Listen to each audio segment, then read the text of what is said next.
I'm going to give you the stats, and that's all. I'm going to give you some. I'm going to give you stats all day, Nicola. Oh, lovely. Who knew we turned into such number nerds? Mr. LeCount from Durrington High School, if you're listening now, you're surprised, aren't you?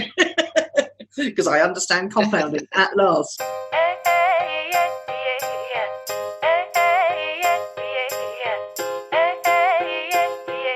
Welcome to Own It, Your Business and Your Life, with Nicola Cairncross and Judith Morgan. In this podcast, we're going to cover everything you need to embrace to become a successful entrepreneur, marketing, money, and much, much more. How to create a business doing just what you love. How to own it, your business and your life. This one will be fast, funny, feisty, and very lively. So sit back and enjoy the show.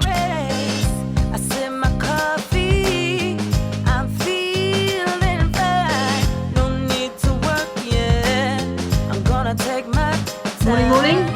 Hello, how are you? I'm very well, thank you. How are you in wherever you are nowadays? I'm where I always was, but I'm not specific about it because this is the secret place that I'm in.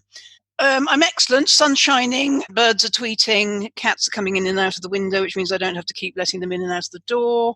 It's all good here. Tell me about your week. Well, my week has been interesting. Of course, you probably realise that it's 4 years ago since Steve died today. And I've been thinking a lot about that this week. And you'll be glad to hear that I'm not feeling pain this year. I'm just feeling an echo, like a distant echo of grief. And I'm more pensive and musing on it rather than actually feeling it, which is a miraculous thing, isn't it, really? Yes. And I was watching something by Russell Brand. He's just lost a friend of his, close friend of his last night, and he's just released a video about how he feels. And he summed it up rather beautifully. So if you're feeling, I found one of the things that helped me in the early days was listening to other people talking about how they felt, reading about other people, and it seemed a bit maudlin, but actually it helped a lot because it does. Yes. Made me remember that I wasn't the only one going through it, and the feelings I was absolutely yes. And usually, I think those stories are told in ways that make you sob again, and the more you let go through sobbing, the more the enormous pile of grief trickles away slowly. Yeah, I found crying quite hard. I only ever sobbed about 3 or 4 times. You're not a natural crier, Nicola. No, but it doesn't need to be. It doesn't need to be sobbing. It can be leaking. Yes, hot seepage. Yes, it can be leaking. It can just leak away over time. But still now, whenever I write a letter of condolence, I cry. Yes, of course. Because you resonate straight back in with the person who's lost somebody, don't you? Yes, you do. And it's not about the person who's gone, because it isn't. It's just about how you feel. And I've written a blog post. I'm not sure whether to post it, but it helped me to write it because I feel I need to mark the day every year. But I think pandemic notwithstanding, we would have gone out to dinner tonight, but I'm actually not going out at the moment, so apart from essentials like going to the doctor on Monday afternoon to get my blood pressure tablets topped up. But yeah, I just wanted to mention it and say actually I'm really lucky because I do have an interview with him that I recorded. So if ever I need to hear his voice, I just go and listen to that, which is rather fun. Yeah. And a lot of people I know don't have that. So I would say record the people you love. Because it's quite comforting afterwards. Yes. I think the interesting thing about dates is my mum died on the 23rd of February in 2005. And every Easter we used to go to the church garden where her ashes were buried. And there was this little cobbled together outdoor service for people whose ashes were dug into the church garden. And I went to that for 8 years. And then some point after the 8 years, I completely forgot, not every year, but some years, the 23rd of February comes and goes and I don't even remember. Wow. And about 2 days later, I think, I've just missed the 23rd of February. It's a bit like my wedding anniversary. It's 50, I don't know how many years on it is now. And I remembered it for years. And then last year I realised I'd forgotten. Well, there you go. You say, now what is that actually? It's us moving on, isn't it? Yeah. Emotionally. Yeah. Yes. Yeah, it is. So yes, that's really what I've been up to. I haven't been out this week. I decided not to go to the poker last night because I just thought it was a bit irresponsible given my 2 comorbidities, as they're calling them. And but and Pete, the two Petes didn't even place third, so they ended up in a pub together. So that was they need you there. Then obviously you're there. What's the opposite of a cooler? You're their heater. Happy mascot. Yes, exactly. So yeah, really, it's been a very quiet week. I'll tell you about the rest of the things in the other sections. All right, I'm going to ask you a question, and you don't have to answer it on the podcast, so you might want to edit this out. I know what one of your comorbidities is. What's your other one? Being overweight. They've started talking about that as a separate comorbidity to high blood pressure. I don't consider it a comorbidity of my own, but there you go. Well, the thing is, we're going to get it or we're not going to get it. We're going to get better or we're not going to get better. We've got no control over any of this, but it's... And also being fat doesn't make any difference when you get the normal flu. No, I know it doesn't. It's all about who... Anyway, let's not get into this conversation. No. All right, let me ask a quick question, though, which I think is quite fun. If you were going, without being sensible, or even being sensible, if you were going to hoard anything at all, what would it be? So I think Lemsip Max flu strength would be a better thing than toilet rolls, for instance, to be hoarding. But if I had to get through, the next month without going out, I'd need cat food, really. Well, I think you should go and buy it. I've got some. No, I've got some. Yeah, I've got 2 weeks supply. That's enough. I'm not doing hoarding. No, and I did not hoard. I didn't buy ridiculous amounts of things, but I did buy a few extra of things that we use regularly that I wouldn't want to run out of. Then I felt silly for 3 weeks because everyone was laughing at me, and then we're they're in Italy, they are allowed to go to their local corner shop and their local chemist, and that is all for a little while. And I just got thinking again today, is there anything that we would not be able to get at our local co-op if a lot of other people started shopping at our local co-op because they weren't allowed to go to Tesco's, which is far further away?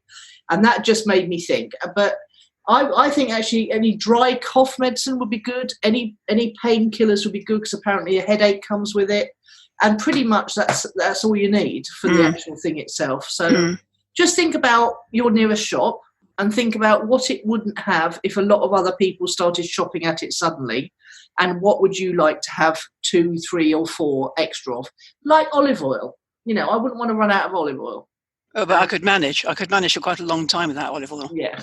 So that's what I've said to my family today, because the BBC have started making more noises about, the fact that we're only a bit behind Italy, 13 to 20 days behind Italy, perhaps, if it follows the same path. So I would just think about what you would like to fill your freezer with that you wouldn't want to run out of in the next, say, 3 to 4 weeks.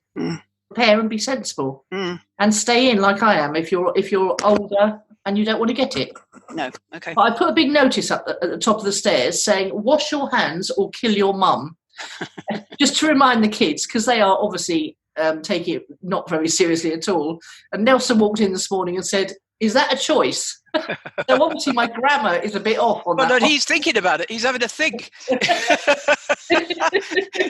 Oh, dear.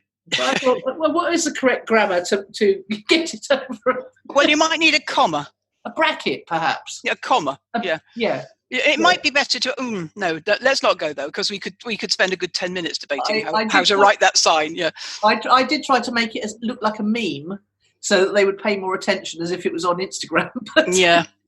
I was worried for my ink levels, which I also wouldn't want to run out of if I wasn't allowed to go. Yeah, I don't even have a printer, and sometimes I quite wish I did. Yeah, printers. Yeah, one of the things that I got rid of, and then decided when I went to Greece I wanted again. But luckily they're only about €30 even in Greece, so it's good news. So, what have we heard about your week? No, we haven't yet. And of course, you won't be surprised to hear that some of it is at odds with what we've just discussed. So, in the world of global finance, for a geek like me who spends at least 2 hours a day reading up on all of it, it's been a fascinating week. Italy let everyone off their mortgages. Really? And RBS long? Wait a minute. RBS in the UK did the same thing, with no doubt that others will follow. So what they're saying is, for those of us that live month by month, you might not be able to earn this month, and therefore we're going to let you off. Now, in theory, you'll have to pay it back by month 4, but if you can't pay it back by month 4, you can't pay it back by month 4. The Bank of England on Tuesday reduced the already very low interest rate from 0.75% to 0.25% as an emergency measure, quote unquote, taking borrowing costs back to the lowest level in history. And Mr. Trump has proposed, although I don't think his cronies are going to agree with him, cutting payroll taxes through to the end of the year. So you'd go home with your gross pay, not your net. Well, that's a good idea. Now, all of this is notionally a response to the virus, whereas it's my belief that the reverse is true. It's my belief that the virus is a cover for all of these things to happen, and that's based on reading 2 hours a day for the last, since about 2014. And if you use the internet widely and keep your goggles in focus in the right direction rather than the misdirection, it's all there. There's so much more of this news to follow, and it's going to be fascinating, and some of it's going to be shocking, disappointing, and horrific. But what do you mean? Do you mean that if the virus hadn't come along, they would still have? No, they've got a lot of very difficult, shocking financial and other things to do, and the best way to do it is to do it under the cover. So the mainstream media is going, look over there at the virus, and they're all doing things over here where we're not looking. Where they would have had to do them, but we would have been paying more. Well, we'll find out anyway. But also, the response to some of the things they're doing is going to require, as I've been saying to you for several months, martial law.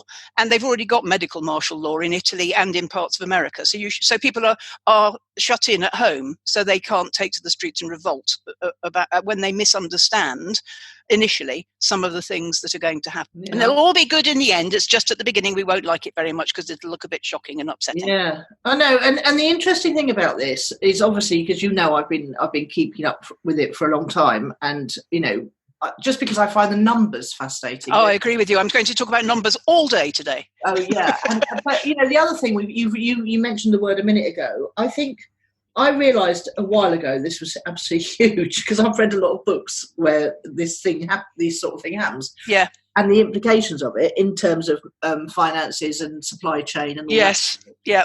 But it is a historic event. I mean, I was saying to the kids the other day, it is.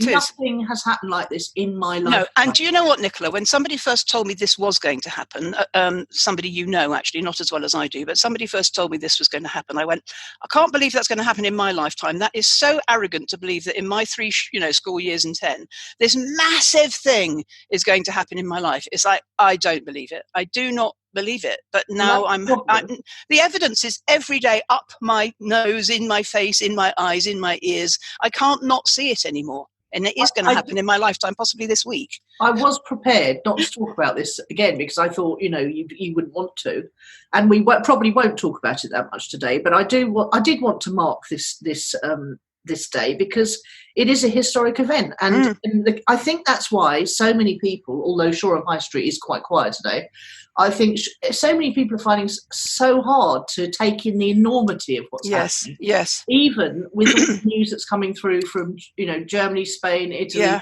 Yeah. Well, I think most people don't really understand it, to be honest, because it's quite textured, very textured, actually. As I've said, when I said I've spent 2 hours a day on this since 2014, I'm not exaggerating. And when I tried to work out for you how many hours that was in terms of the 10,000 hours of, whatever it is. Yeah. It's not even close to 10,000 hours. I know. But if somebody asked me to explain it now briefly, I couldn't, because how can you précis what you've spent 2 hours a day for 6 years learning? Yeah.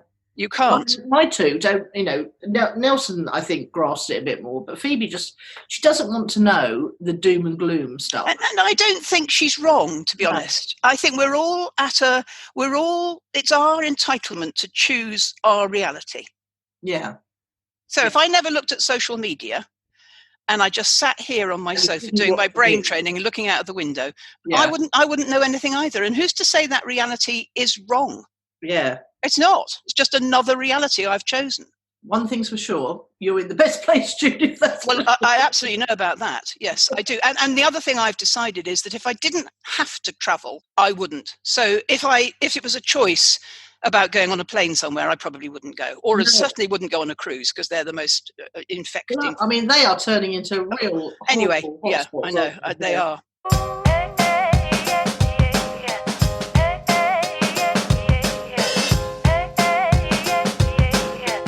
Shall we go on? Because yes. Okay. What's fueled your fire? My own 7-day challenge fueled my fire. I had I'm going to give you the stats, and that's all. I'm going to give you I'm going to give you stats all day, Nicola. Oh, lovely. Who knew we turned into such number nerds? Mr. LeCount from Durrington High School, if you're listening now, you're surprised, aren't you?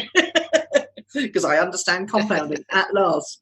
Out of 40 odd people in my waiting room, which is my Be Everywhere Online green room, that is the thing that you encourage people to join. 30 people moved over to the 7-day challenge as it is now. And as absolutely predictable, 10% were active. 3 to 5 people were active. Lots of people followed along, I think for entertainment more than education. And but 2 to 3 actually did some quite marvellous work. And one, who is a VA called V, she actually produced a whole quarter's worth of content for her social media marketing that she does for other people but doesn't do for herself very well, she admits, in one afternoon. So she absolutely did Be Everywhere Online program down to the T. She planned it all out. She sat down in front of a camera. She did 13 pieces of content for the next 12 weeks, and she then took one of them and did exactly what I recommend with it on each platform. And she's a real star, and she's given me a fabulous testimonial, which is really nice. So I'm really pleased with that. So the only thing I have to do now is to spend the next two and a half months building up for the next one, because let me just turn that off. I'm going to build up to the next one. Now, my dilemma is, what do I put? This LinkedIn thing, my ideal client on LinkedIn, which is a business owner, is not the same as my ideal client for the Be Everywhere Online challenge. So, no, do you know what I was thinking? A VA is perfect for this. Yes, because the only problem is that they then go off and resell it as their own thing. Maybe, but she's got the skill set to make it easier for her than for some. Yes. Yeah, she has. Yeah. So yes, I mean I could, but so what I was thinking is, form the question again. Yeah, I'm struggling to form the question. On Facebook and on Instagram, I'm relentlessly focused towards my expert, my freelancers, experts, and VAs. Yes, you're absolutely right. On LinkedIn, I still feel ambivalence, which we're going to talk about in Focus of the Week, towards who my ideal client is and who my profile should be targeted towards. And so that's the next thing I've got to think about, because can I offer two responses to the LinkedIn thing, bearing in mind that I don't know LinkedIn at all. Yeah. But the answer might come out of our focus. Yeah. Because sometimes it does with you. And secondly, if you do the thing that she taught you, be the lighthouse, you can let them see you as the person they want rather than you prescribing who you want. Well, you do need to say who you are so that people can recognise themselves when they're looking at your profile. And my two customer groups are very different. In a way, I use LinkedIn to promote clicks and leads rather than Be Everywhere Online. Well, then why don't you stick with that?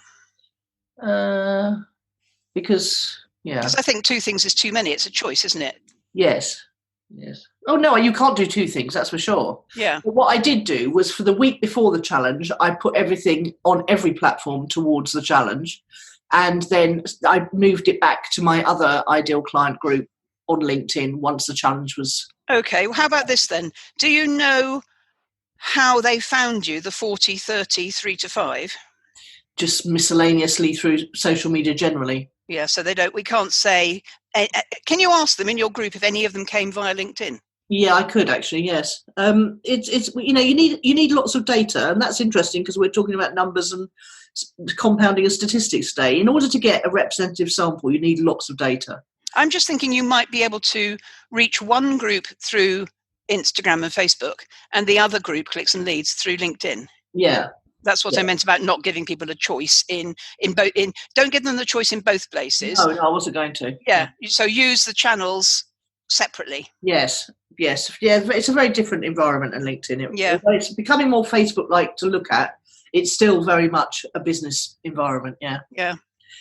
Okay. So that's that. What's fueled your fire? The budget, more specifically, the new Chancellor of the Exchequer, with whom I fell in love last night. His I name noticed. His name is Rishi Sunak. He's 39. I'd never heard of him until yesterday. Yeah, neither had I. He was born in Southampton. His father was a doctor.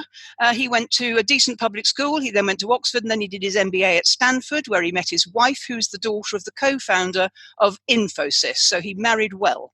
They've got 2 little girls. They live in Yorkshire. He became an MP in 2017, and he moved his new job at number 11 3 weeks ago, and yesterday gave the most compelling performance I've seen in Westminster since before Tony Blair, with a few notable exceptions, Jess Phillips and that nice new blonde Scottish young woman, and Ken Clarke. And Richard Osman said on Twitter he was quite the performer, and he was right. And not only that, but he's had a career in finance, which unusually fits him for the job. I know. I've always had a thing. Sorry, let me finish. I've always had a thing for Chancellors of the Exchequer. And obviously this makes sense because for 20 years I was an accountant, and it was always on Tuesday, and we used to listen live on Tuesday afternoon. And I used to say to people, oh my God, I'm so in love with him. Whoever was the clever man who could do maths live on telly. And I'll tell you in a minute who my favourite one of all time is. But I've taken a lot of flack for it over the years because all my friends go, oh, Judith is in love with the Chancellor of the Exchequer, because they always think that's terribly funny. But actually, if you think about it, and that word, what was that, sapiosexual, it's not funny at all, is it? The man's got an enormous brain. He's got the sexiest degree you can possibly get, PPE, which is philosophy, politics and economics. You know, he's quite handsome. He's very good at making presentations. He's got the right experience for the job. Everything about it's like, who is this gorgeous man? Oh God, it's like, oh, so I love a budget me. And, you know, I'll tell you what's amazing, and it reminds me of the cash flow game. Given that it is maths, why is it that the House fills up for the budget, whereas normally it's empty with just a few sleeping MPs in there? I wonder if there's if anybody's listening knows, is there a 3-line whip? Do you have to attend?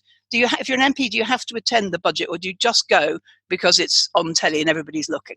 I don't know, but I noticed the Speaker of the House simpered quite. Well, I'm not surprised because he kept addressing her. But one more interesting fact about him, he's a Hindu, and he took his oath at the House of Commons on the Bhagavad Gita, which is Sanskrit scripture. I think he just looks like the most wonderful human being. Well, my man of the week. He's my man of the week, and I've got a new boyfriend, and I'm totally in love with him. You are funny. But I do love. I mean, I have a propensity for chancellors. Yeah. No, I totally take all you said. The thing that made me laugh a bit was he does look a little bit like a Thunderbird. His head's a little bit... Yes, he does look a bit like a Thunderbird. Yes, he does. I know what you mean. Yes, he does. Yeah, there's one in particular that he looks like, and I can't think who it is.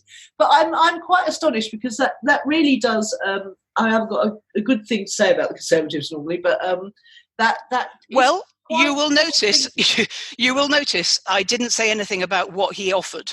So where all that magical money is going to come from is another question altogether. They're just going to print it, aren't they? Well, no, it just makes a nonsense of what we've been through for the last 10 years. There's no such thing as austerity or sudden prolific abundance, unless I'm right in what I said at the beginning of today's episode, in which case I know precisely how they're going to pay for it. It's interesting, though, that the Conservatives are supposed to be so interested in the whole racist thing, because the Labour are working under this whole sort of racist cloud at the moment, whereas the Conservatives just suddenly put up a Hindu Indian gentleman as Chancellor of the Exchequer, and nobody's batting an eyelid. No, and of course we have Mr. Khan, Sadiq Khan, who's the Mayor of London. I love this about Britain. I totally love this about Britain.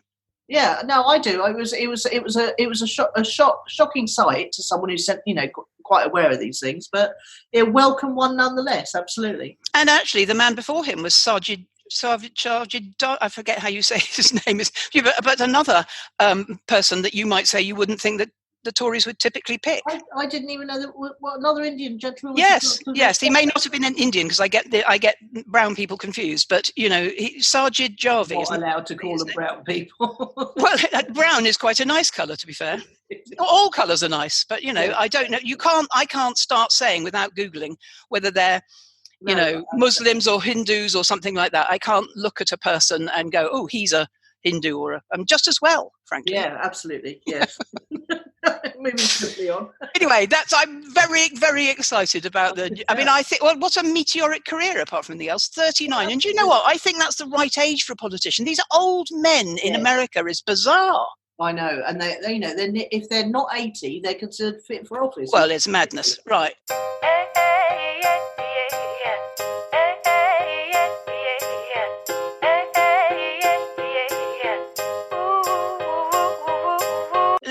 let's go to focus of the week, because you've got it and I'm quite excited. Right. Okay. Well, I'm going to try and do it justice, because this was an interesting thing. My doctor slid this on me, and somehow I, through absolutely sheer apathy, ended up going along to it. So he suggested I might enjoy, because he knows me quite well. He knows, I like to think about things.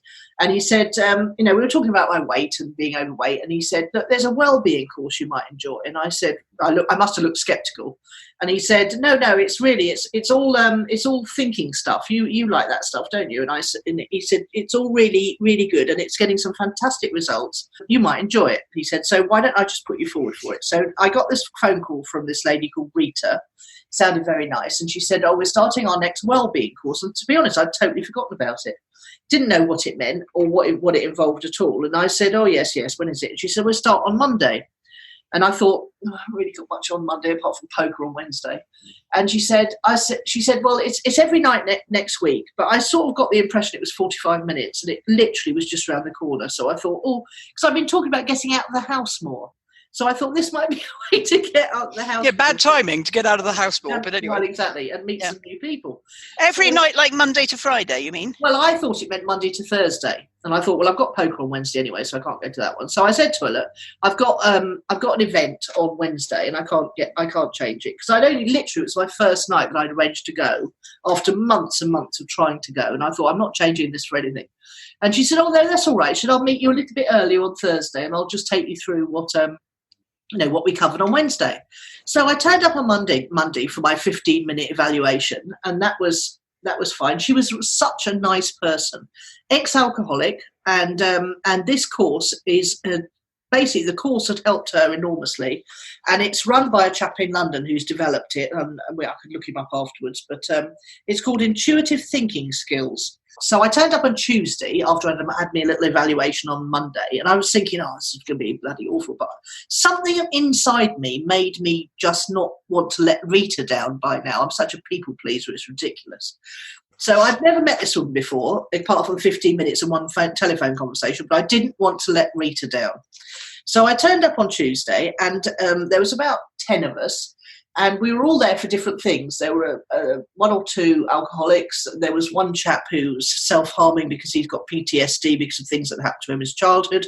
And there was quite a few of us who were using food as comfort or whatever. There were a few who were overeating. I was there ostensibly because I couldn't make myself go and do any exercise. So that was my official thing I was there for. Because I can't care about exercise enough to go and do it, and the kids are very active. Nelson goes to the gym nearly every day. Their dad goes to the gym nearly every day. He plays tennis all the time. Even Phoebe was going to the gym twice a week at one point. But I feel completely apathetic about it, and I know I should go out and walk around the village once a day for 15 minutes, but I can't make myself do it. So I was intellectually interested in what was going on in my head. So I think that's why I was able to be swayed to go to this thing. And it turned out that it was all about your middle brain. Well, I know quite a lot about the amygdala and the flight and fight reflex. And I also know a bit about the frontal cortex. And that's the bit that makes your intellectual decisions. It's where your ego, also known as the id, lives. And so this course was all about your midbrain. So I thought this is a bit interesting. Never heard about that one before. And they started talking about the problem. And the problem is well-being is when you make good lifestyle choices for the life you want to live. And unhealthy well-being is when you accept the effects of the problem you're facing despite your own ability to influence the outcome.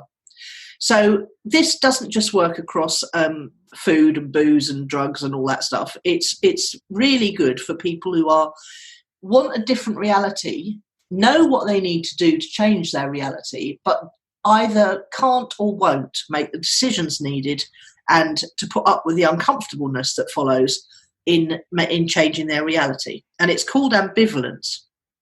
And ambivalence is your responsibility to take control when you ignore the control you have to action change despite all the possibilities in front of you. So you have this, I want to do that, but I don't do it. Or I don't want to do that, but I do it. that's basically the summary of how it feels. And they call it the push me pull you of indecision, and they show this llama with two heads thing, which is push me pull you from Dr. Zeus. Dr. Doolittle, the push me pull you. Yeah. So to change or not to change, that is the question. Now, there is a voice in your head which we shall call it, because it's different from I. Yes. And the I is the top brain, the sensible brain, and the it is the emotional brain, which is the midbrain, also known as the chimp brain, if anyone's read that book, The Chimp Paradox. And basically what happens is you get into a situation and your fight or flight, your amygdala sends this powerful surge of fright through you, or uncomfortableness or anxiety, and then you want to soothe yourself. And the problem is that you've soothed yourself in the past in ways that are not as healthy as they could be now. Perhaps they worked on that one occasion, but they are not working for you now in terms of your I doesn't want to do them or knows it should be doing them, and your it is going, I don't want to, it's uncomfortable, this worked the other time, why can't we do this again? And it was very interesting to go through the week, because as people warmed up and got comfortable in the environment, they started to tell all sorts of stories quite quickly. It was a very punchy course, I've got to say, which was good because I didn't have time to get bored. They talked about things like how, sometimes having a drink at a funeral, after you've lost someone, was a good idea, but then your chimp brain fixates on that and it says, well, it worked that time, so let's do it again. And how that can end up over a period of years with you. Actually, the lady Rita shared a lot of very funny stories about her alcoholism, and some sad ones too. And she was saying, at the end, I was actually crying as I was taking a drink because I didn't want to take that drink. But my chimp brain was screaming at me really hard that was the way to make myself feel better. And I thought, from an intellectual point of view and a business point of view, this is so fascinating, because this goes into procrastination. This goes into being a bully at work, if that's the way that you've learned to cope with your fear or your anxiety or whatever. And I just thought it'd be really interesting to talk about. They talked about the hierarchy of needs, and they actually turned it right up on its head. So the chimp brain doesn't need the same things that the intellectual brain does. It actually is upside down. And it talked about the way to deal with it. There were two things that I really found valuable, which was that they described the chimp brain as being the it brain, let's call it the it, as being like an unruly toddler who's having a tantrum in a supermarket. You know that if you give in to that toddler once, they're going to be back tomorrow with the same tantrum, because they've figured out that that's what works. That's what gets them what they want. And then the other way they described it was, and you wouldn't give in to a toddler in a supermarket, would you? Because you know you'll make your life hell. And the other thing they talked about was when you get a dog, and you get a new dog, and the old dog that you've had for a while knows that all the treats are in that cupboard, but you're never going to open them. And it can't open the cupboard itself. Whereas the new dog, once it finds out the treats are in the cupboard, is going to give you a difficult time for a week or so until it realises you're not going to open that cupboard, except on the proper times. So it's going to give you a lot of whining and scratching and going backwards and forwards to the cupboard and whining and scratching and doing all that stuff. But if you give in to that dog and open that cupboard and give it the treats, it's going to make your life hell for the next 2 weeks or 3 weeks again. So the main thing to do, and they've apparently cured quite a lot of people of drugs and alcohol using this technique, is to say, I'm not going to do that, and just shut down, not even negotiate, not try and negotiate, not try and talk to it or reason with it, but just to say no. And apparently after a while, your chimp brain will give up and shut up about the thing that it wants you to do, whatever that thing might be. And it's called addictive desire. The chimp brain gives off this addictive desire, which is very dangerous, but you are in charge at all times. And apparently that's why they've had such a good rate of success with this, because once people realise that they're not sick and they're not diseased and they're not victims, that they are making these choices every single day, and the choices they're making right now are making their life difficult in the future. But if they just shut it down now, then it'll make their life much better. And there was a mnemonic they used, which I quite liked, which was the called your iron fist. And it said, just think of your iron fist, clench your fist. And when you can feel your chimp brain giving you a hard time and wanting to soothe your anxiety and fear in ways that it's done before but are no longer helpful to you, then just remind yourself that the dogs can't open the cupboard and the toddler having a tantrum can't reach the sweetie jar. And if you hold your iron fist, the only person who can open your fist, because the chimp brain controls your emotions and your involuntary actions, but it can't make you open your fist. So the amygdala fear reflex can't make you open your fist. The chimp brain can't make you open your fist. It's a voluntary action, and only your I, who makes your choices, can open your fist. So that's more of an anchor than a mnemonic. Yes, it is. Yeah. Yes, it's like an NLP anchor. Yeah, that's right. And it was interesting, to watch because none of these people obviously had done any sort of personal development at all. Rita's done it to the level of this course, yes, but no further, I don't think. But I hope I've done it justice, because it was a really... I think you have. I think you've done a very good thing. And when you got to the bit about addictive desire, and then you said you are in charge of all of this, for people like that who haven't done personal development, that's a very empowering thing to discover. Yeah. Because they've been feeling powerless, haven't they? And they've been told all their lives that they're diseased, that they have a disease, that they're sick. Yes. And to be told suddenly, no, you're not sick, and also to be told that your brain is actually working exactly as it's supposed to, because that's what the chimp brain is supposed to do, is soothe you and help you self-soothe. Yeah. They talk about babies who babies who are never given any attention when, poor things in orphanages, they just stop crying. Because they've realised, their chimp brain has realised nobody's coming. Mm. And that's a very sad example of it. But it means that all those people who've been told they're genetically predisposed to be alcoholics or whatever, possibly there is a bit of that there. But the main thing is that at some point in their life, they soothed how they were feeling with booze, or sugar, or self-harming, or something that in and of itself is not a problem, but if they continue to let the chimp brain rule the roost, then that's going to end them up in a situation where they've got negative effects and they don't realise they've got the control of. And it doesn't help, I don't think. I forgot to tell you something that is relevant to this in my Chancellor rant, but it doesn't help, I think, that the things we choose for self-soothing are addictive. Well, no, it doesn't. booze and sugar. And actually, what I meant to tell you in the Chancellor thing was that what it brought up yesterday was one of my memories from my childhood, 1964, when my brother was just going to boarding school. He was 7 and I was 9. You were 3, I think. And I remember my dad saying, both of my parents smoked and drank. And what the budget was all about in those days was how much will they put up the price of booze and fags for excise duty. Yeah. And I remember my dad saying, and in fact, my memory was Anthony Barber, but actually I've looked it up and it was Reginald Maudlin. If he puts up fags by, I don't know, X in the pound, I'm going to give up, my dad said. And he did, and my dad gave up. But guess what? Fags were 20p a packet, the equivalent of 20p a packet in 1964. But the fact is, what they were soothing themselves with, my parents, was booze and fags.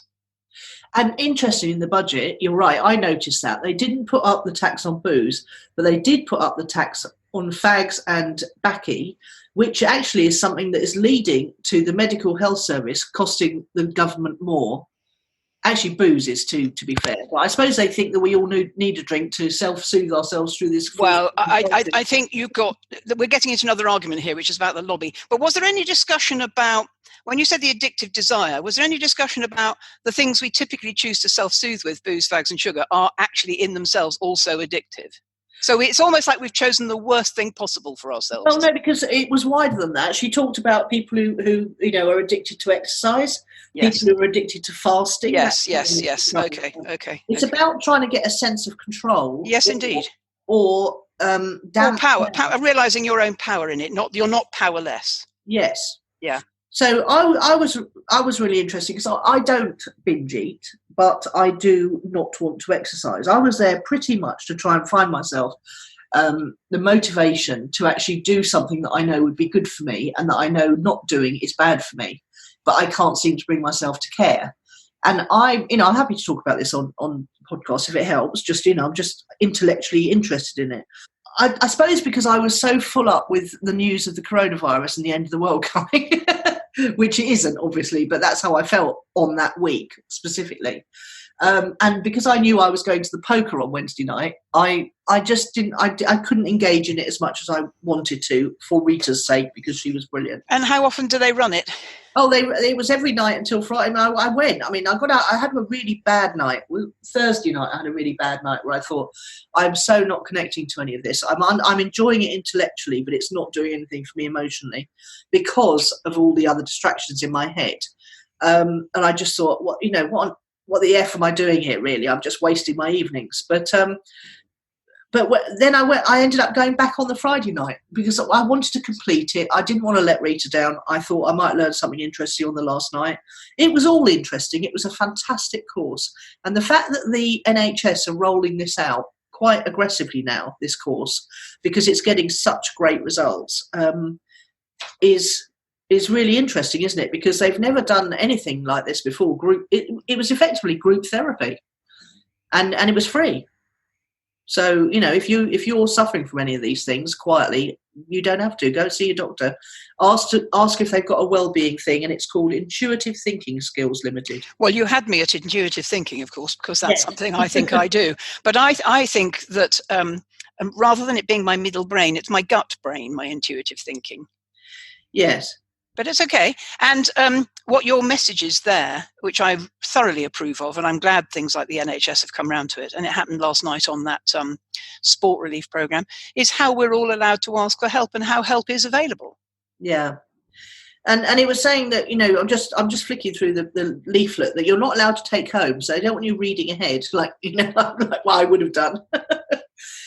So you get to take it at the end of the week. And it said, the debate between the it voice and the I voice is causing more and more anxiety. So, as you become aware of this debate going on, you can choose what you want to do. You can either shut down the toddler tantrum and never have that ambivalence and anxiety again, or you can carry on until, the anxiety gets so bad that you have to do something about it. But at least you know now what you can do about it. Yeah, well, two thoughts. The new dog treats whining and scratching is a thing I'm in with the two cats I'm looking after at the moment. Oh, right. Where instead of feeding them in the garage, which is difficult for me to get to, I'm feeding them in my flat, which means that they wake me up at 6 o'clock in the morning and beg for meals. And I go no at them like this for as long as I can bear. And then in the end, I cave in. But actually, it's quite useful to know that if I go no, if I deny them, if I'm a firm mother for 3 weeks, it'll be over. Yes. And another thing you're reminding me of is the 3 Ps that Michael Neal and most people that we know, like EFT and NLP people, have moved towards the 3 Ps, the 3 principles, is mind, consciousness and thought. And they sound like the same word, but they're the 3 things that you've described in these different areas of the brain, one of which is there's me, then there's the observer of me, and something else. It's useful to know about the levels. Yeah, and I'd never really paid much attention to the middle brain at all because nobody ever talks about it. There is a book, and I've looked up who the author is. It's called The Chimp Paradox. Yes. And it's by Professor Steve Peters, appropriately a Steve on this day. And the other thing is he's just written a book that helps you deal with children and gives children in words they can understand and thoughts they can understand, the tools to manage their own chimp brain. You do often see the Chimp Paradox recommended. Yeah, I haven't read it myself, but it looks like I should. Because the course, unfortunately, because of the events that have overtaken it, hasn't had the impact I would have wished. No, I think you should go again. That's what I'm saying. When in a month, or that's why I asked how often you don't get to go again. But I do. They are having a follow-up session for the people on this course in about 4 to 5 weeks. Okay, good. Yeah. And that was interesting too, because she wasn't able to confirm the next date because she said because of travel plans and things. Yes, indeed. People gathering together in a room isn't the healthiest thing we should be doing. Exactly. Yeah. Good. All right. So let's just recap. Let's just think about this from a business point of view, because for people who are procrastinating about something they want to do and they don't do, that's an interesting thing. It's probably their chimp brain is keeping them safe by not pushing them out of their comfort zone, because the amygdala is shrieking danger, danger, danger at them. isn't it? Well, this has gone in a different direction from where I thought it was going to go. Okay. But I had been thinking about what the word ambivalence means to me.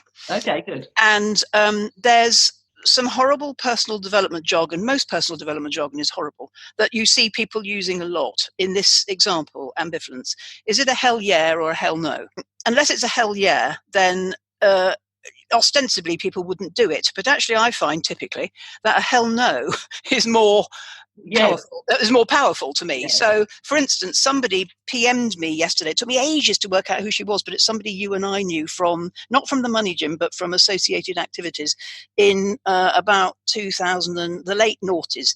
And she said her email was on my Facebook page, and it was full of jargon. Not my page. It was like it came in the messages on my page, not personally. Yeah. Are you still in the coaching space? Jargon word, because I've just become the UK MD of a wealth management tool, which was, then there was the word APAC, and I thought, what does that mean? What the hell is that? And I was just about to go and Google it, and then I realised it meant Asia Pacific. And could you come in for a meeting? It's like, hell no. There was 3 hell no's there straight away. 3 hell no's. Meeting, no. Jargon, no. Company, corporate, no. And we know it's MLM, so that's... I don't care which of my 3 brains is telling me that. I'm not doing it. Yeah, absolutely. Yeah, good. Well, your amygdala served you well on that. I'm a hell no, me, not a hell yeah. I couldn't think of my most recent hell yeah, but hell no's come quite often. Oh no, I'm working quite hard on, because I'm a hell yeah kind of person for lots of things that I shouldn't be. Yeah. So I'm working quite hard on being more of a hell no kind of person. Yeah. So yes, so if you're feeling read the Chimp paradox if you're struggling with a dilemma that makes you feel ambivalent. I'd like to put a postscript on this, which is, I think this course sounds very valuable, and I think understanding this is very useful. Yeah, me. And I think the Chimp paradox is a good book, but what I'm really anxious of people, not anxious, that's not the right word, what I'm very enthusiastic for people to understand about themselves is that basically we're not broken. There's not very much wrong with you. If this book helps you, good. But not another 1,000 books, because you're just not that broken, people. Yeah. And the final nice thing about it was that, and it actually took me about 10 minutes of shuffling backwards and forwards in the book. The last session was all about making a contract with yourself. And I thought it was going to be something, but it was a bit vague about, where we write this contract and what the contract is, because, of course, we were all there for different things. And it turned out that the final contract was, I will never allow it, the chimp brain, to control me again, which was really cool and really simple. Yes. And I thought it was really nice. I think that is cool and simple, and it's not topic specific.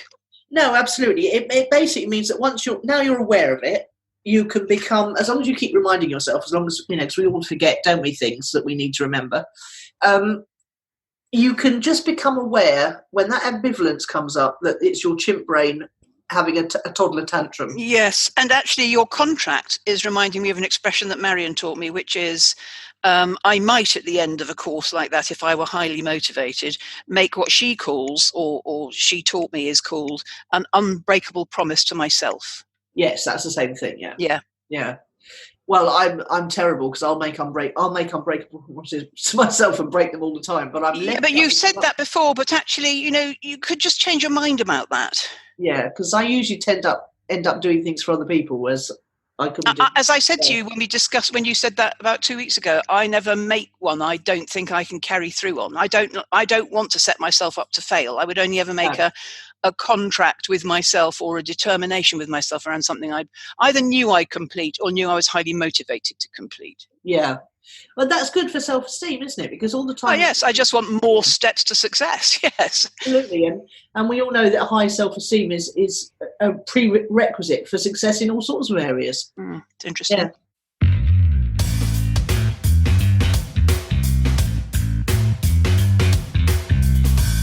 Right, so tell me about your word of the week. Well, I thought it was going to be the only opportunity I'd have to say this word in this episode, but so it's pandemic, because it's not because of it's here or whatever. It's just because it's a historic event. And of course, it's not a pandemic. So I googled that this morning to work out whether it fitted that. But the World Health Organization has declared that it is. And that may suit my financial purposes. So there we go. Now, I've got 4 words here, which is unusual. I'm playing the Nicola Cairncross here. Not 4 words, but a choice of 4 words. Okay. Shall I read them all to you? I thought you were going to be a bumblebee impression. Shall I read them all to you? The first one says self-isolation (introvert heaven). Yes. Supply chain, which Ocado have got sussed because loo rolls and soap were delivered this week. Then I've got leadership, try not to be provocative, Judith. And then I've got community-minded, who or what's impressed will explain. I think I'm going to go with community-minded. Yes, because that's what I'm trying to get the kids to realise, is it's not about whether they get sick, whether they should go out as normal or not. It's about who might cross their paths. Yeah, yes, exactly. Yes, and vice versa, whose path they might cross.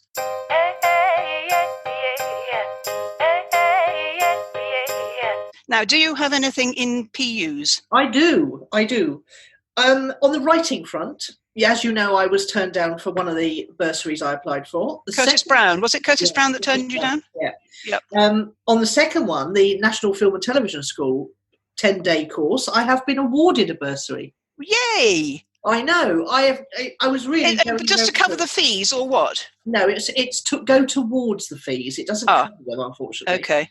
It's £220 from All 3 Media, and that's the company that puts up the cash for the bursaries.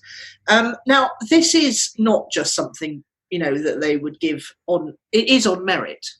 So you can go on the course if you've got the money. Yes. But to be awarded a bursary. Yes, I understand. You have to go to a promising student. Yes, exactly. Yes.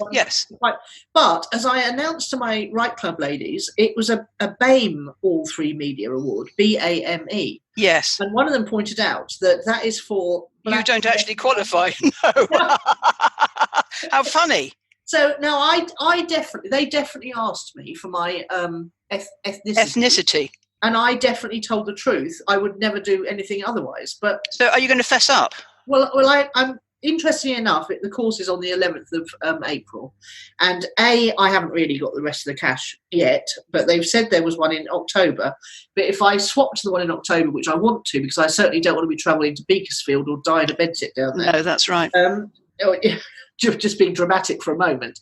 I want to transfer to the October one, and they immediately came back and told me that the All 3 Media bursary hadn't been offered yet for the October course. Okay. But I think, in view of the fact the Screenwriters Guild have cancelled their conference now, that they'll end up cancelling this course, and hopefully everything. Oh, lovely. Well, that would be the universe moving in your favour. It would indeed, yes. But it was not. It was very nice to get that email. Indeed. What percentage is the 220 of the thing?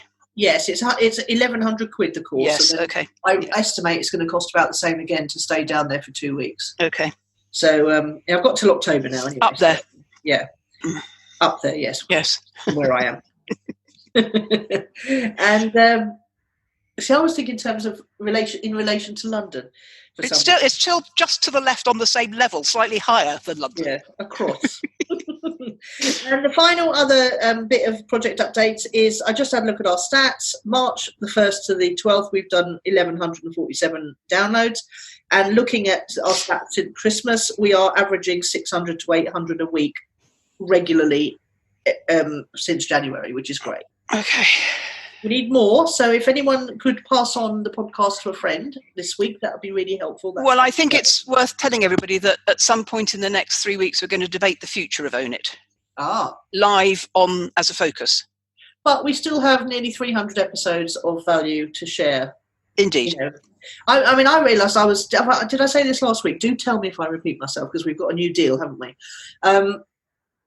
I found I was listening to a podcast recently that was 2005 to 2000. Yes, you did say that, and I threw it back at you in a good way, in a positive way. I agree with you that whatever the future of Own It, we've created something of value. It's a bit like people buying our books 3 years after you've written them, or 5 years after you've written them, isn't it?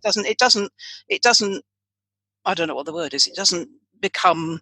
I mean, there are some topicality issues, but there are some, permanent truths as well. Absolutely, our focus of the week particularly, and I looked at our Right Club to podcast, which we stopped in September, October last year because I was coming back and various other people were going various other places, and we're still getting 50 downloads a week from that. Yeah, which is great, isn't it? There's a ravening hunger for people to listen to stuff, isn't there? Yeah, there is. What about you then? Oh no, you don't have any, do you? No, I don't know. No, not anymore. Right, who or what's impressed then? Do you want to go? Yeah. The Outsider series, the Stephen King thing, fizzled out rather badly, I'm afraid. We were so excited for the final on Sunday. It was like the writers didn't know what to do with it. But they've certainly left it open for another series. So that didn't impress you? No. Something else impressed you? The series impressed me generally, but the finale was a disappointment. Oh dear. And then Liar started again this week, series 2, which is the one which really surprised me with the writing because they killed off the villain halfway through the first series. Yep. But he's still reaching out from beyond the grave to make her life a misery. So it's as gripping as ever. So I would thoroughly recommend that if you like that kind of thing. Okay. And the thing I particularly liked about it, I've written my note here because I did prepare today, is that they're weaving two timelines together in a really masterful way. Because I know that's quite hard, isn't it? Yeah, well, I know it's masterful because I'm keeping up with what's going on. Yeah, sometimes I find that quite annoying. Yeah, I mean, what's it called? The Witcher did it in a way that I found impossible to understand what was going on at all. Yeah. So I just had to give up and enjoy it. Yeah. But the Liar has done it. They've done it very well, the Williams brothers. And yourself? The loo roll guy and his robust supply chain, and ditto Ocado. My brother was Asda's bank manager for a while, and he explained to me in fascinating, minute detail what it takes to keep a supply chain working for a supermarket or anything like that. And it's like aeroplanes in the sky. It's roll on, roll off, never stop, 24/7, 365. And the toilet roll guy in Salford in Manchester makes 63 million toilet rolls, or sold 63 million toilet rolls in the last couple of weeks, whereas this time a year ago, his normal sale is 24 million. Wow. He can make 4.7 million toilet rolls a day, 365 days a year. He's got 84 million toilet rolls in stock, and they can store up to 120 million toilet rolls. And he said, don't panic, be community minded. Oh, good one. Well, I'd like to say that I only bought 3 packs of 9 when I did my monster shop, 1 for each of us. And now I'm starting to liquidate my dry store by selling it back to the children. So it's all gone. I've known you for a very long time. That is, selling your own store to your children is the most extraordinary thing you've ever said to me, I think. The most extraordinary thing. Yeah, I will. There are some parts of you that, however well I know you, I will never get my head around. And that is one of them. Well, we are 3 working adults in this house. We shop separately normally. We all eat separately normally. But, But surely the easiest way is to go, right, we're using my stash. You build up the stash next time, and you build up the stash after that. They simply won't do it. They won't do it. All right. They're too annoying. They're too annoying. They're like chips off the old block. The 3 of you are just bonkers. I should be down there, in my, stand by your bed, she's coming down, organising you. But this man, I'm gonna link to the videos, a little 1-minute video on the BBC News. This calm man surrounded by toilet rolls. It's brilliant, wasn't he? Sorry, it was great. He was totally brilliant. And he said, I have a robust supply chain. That we should all have a robust supply chain. I mean, and actually, as I know from the Asda story, it's not as easy as it looks. And if you go into shop and it's not there, what you're looking for, they haven't got a robust supply chain. No, absolutely. He said, just give me 5 minutes and I can get everybody delivered all the toilet rolls they want. He's going to be a hero. He's a total hero. He's already my hero. Yeah. Yeah, nice one. And the other thing? No, that's it. Oh, that's good. All right. Then. Keep safe. See you next week. Night and soon. Okay. Bye. Bye. It's a brand new day. You've been listening to Nicola Cairncross and Judith Morgan. Do come and visit us at ownitthepodcast.com. We'd love to hear your feedback. You can find out more about Judith and visit her on her website at judithmorgan.com, and you can find Nicola at nicolacairncross.com.